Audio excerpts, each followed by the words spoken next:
Assalamualaikum warahmatullahi wabarakatuh. Anak-anak Ibu, pada pertemuan hari ini Ibu ingin melanjutkan materi kita yang minggu lalu yang judulnya adalah bilangan. Kita sudah membahas pada minggu lalu tentang bilangan bulat, dan hari ini kita membahas tentang bilangan pecahan. Nah, yang pertama tentang pengertiannya dulu. Apa itu bilangan pecahan? Bilangan pecahan itu adalah bilangan yang biasa digunakan untuk menyatakan sebagian dari satu yang utuh, atau bentuk umumnya biasa ditulis menggunakan per.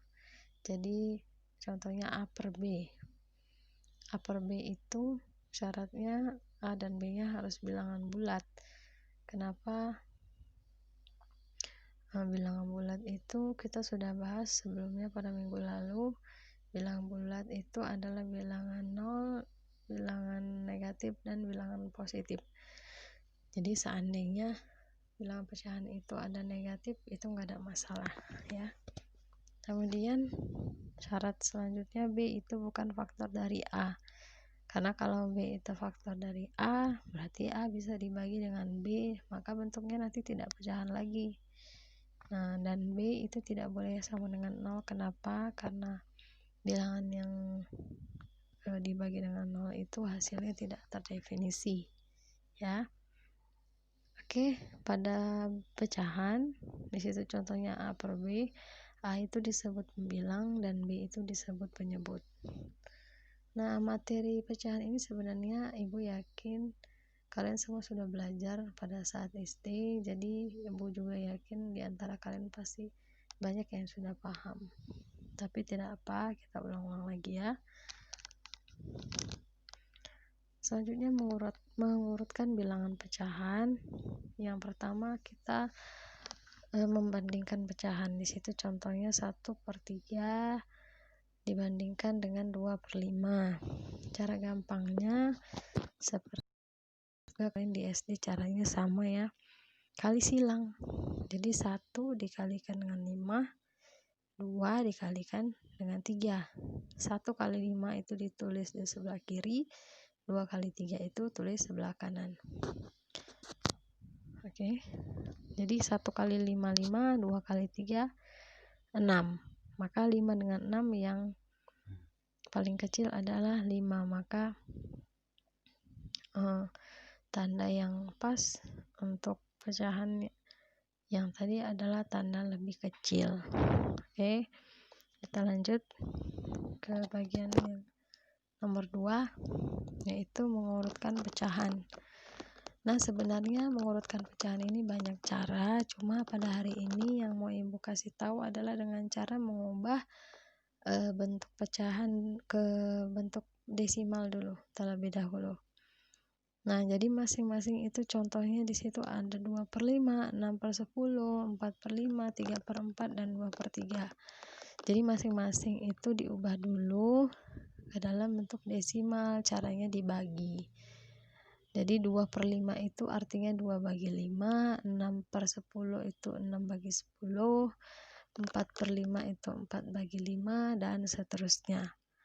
Kalau kalian sudah lupa ataupun masih belum paham bagaimana cara membagi, nah kalian bisa tonton di YouTube. Ibu sudah share linknya yang ini.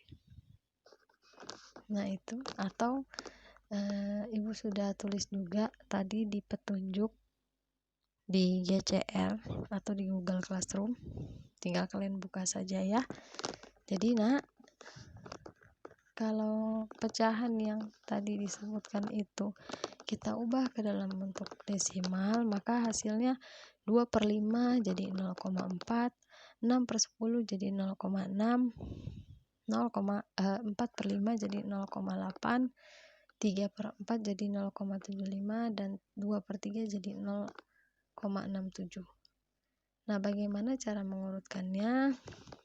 Cara mengurutkannya adalah dengan melihat angka pertama di belakang koma. Jadi kalau kita mau mengurutkan dari kecil, berarti pilihlah angka yang paling kecil. Sehingga soal yang tadi urutan yang benar adalah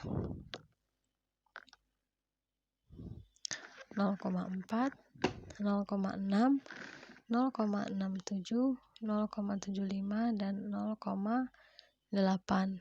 Itu 0,6 dengan 0,67. Kenapa atau bagaimana cara menentukan yang mana yang lebih kecil? Itu 0,6 itu kalau kita tambah satu angka di depannya itu sama dengan 0,60. Jadi 60 dengan 67 kan lebih kecil 60 kan, jadi sama aja. Oke ya. Nah, kita lanjut.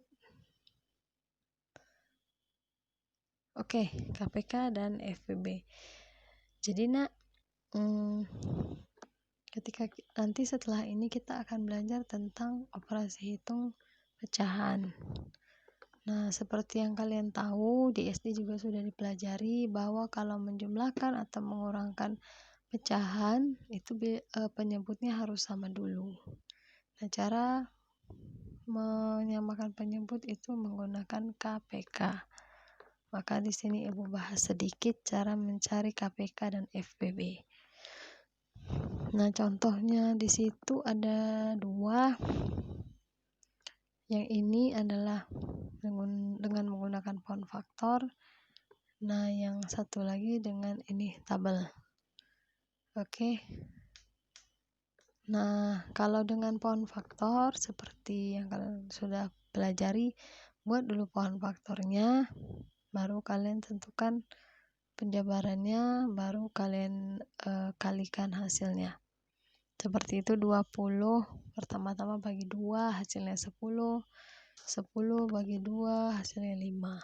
Maka kalau dijabarkan 2 kali 2 kali 5 itu sama dengan 2 pangkat 2 kali 5. Sedangkan 12 itu dibagi 2 hasilnya 6, 6 dibagi 2 hasilnya 3. Sehingga kalau dijabarkan 2 kali 2 kali 3, maaf ya, menjadi 2 pangkat 2 kali 3. Nah, untuk mencari KPK, kita ambil semua bilangan 2, 5, dan 3. Duanya kita buat tetap 2 pangkat 2. Nah, ini karena kebetulan pangkatnya sama. Kalau pangkatnya berbeda, kita ambil pangkat yang paling rendah. Ya. Maka kalau ini dikalikan hasilnya 60. Dan FPB-nya kita ambil angka yang hanya ada di kedua bilangan. Seperti ini. Cuma angka 2 yang ada di 20 dan 12. Jadi 5 tidak kita ambil, 3 juga tidak kita ambil karena 5 bukan faktor dari 12 dan 3 bukan faktor dari 20. Maka kita hanya ambil 2 pangkat 2 sama dengan 4. Nah, itu contoh yang menggunakan pound faktor. Sekarang kita ambil contoh yang menggunakan tabel. Nah, yang menggunakan tabel ini hampir sama sebenarnya dengan yang ini, yang tadi yang pound faktor dibagi-bagi dulu dengan bilangan prima. Contohnya ada 2 di situ, 16 dan 20. Kemudian 36 dan 54. Misalnya Ibu ambil satu contoh, Ibu mau terangkan yang 36 dan 54 dulu. Oke. Nah, ini 36 dan 54 ini pertama-tama kita bagi 2. Sehingga hasilnya 36 bagi 2 18, 54 bagi 2 27. Baru kita bagi lagi dengan 2. Ternyata yang bisa hanya 18. Jadi kalau yang 27 kita kosongkan aja ya. 18 bagi 2 sama dengan 9, 27 bagi 2 kita kosongkan. Lanjutnya kita bagikan 9 bagi 3, sama-sama bagi 3. 9 bagi 3 hasilnya 3, 27 bagi 3 hasilnya 9. Oke. Kemudian kita bagi lagi 3. 3 bagi 3 itu 1, 9 bagi 3 hasilnya 3. Nah, setelah ini kita bagi 3 lagi.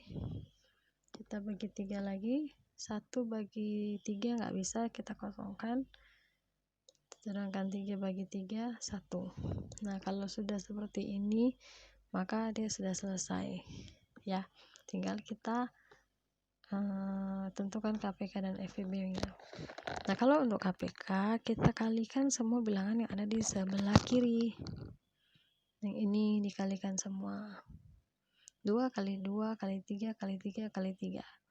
Sehingga hasilnya 108. Sedangkan kalau FPB-nya, kita hanya mengambil angka yang dia bisa dibagi oleh keduanya. Contohnya 2, baru 3, baru 3. Sedangkan 2 yang ini dan 3 yang ini tidak. Jadi hanya yang bisa dibagi oleh keduanya.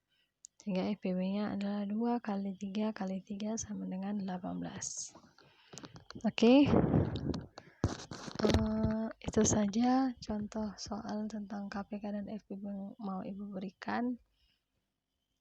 Jadi sampai di sini materi kita hari ini.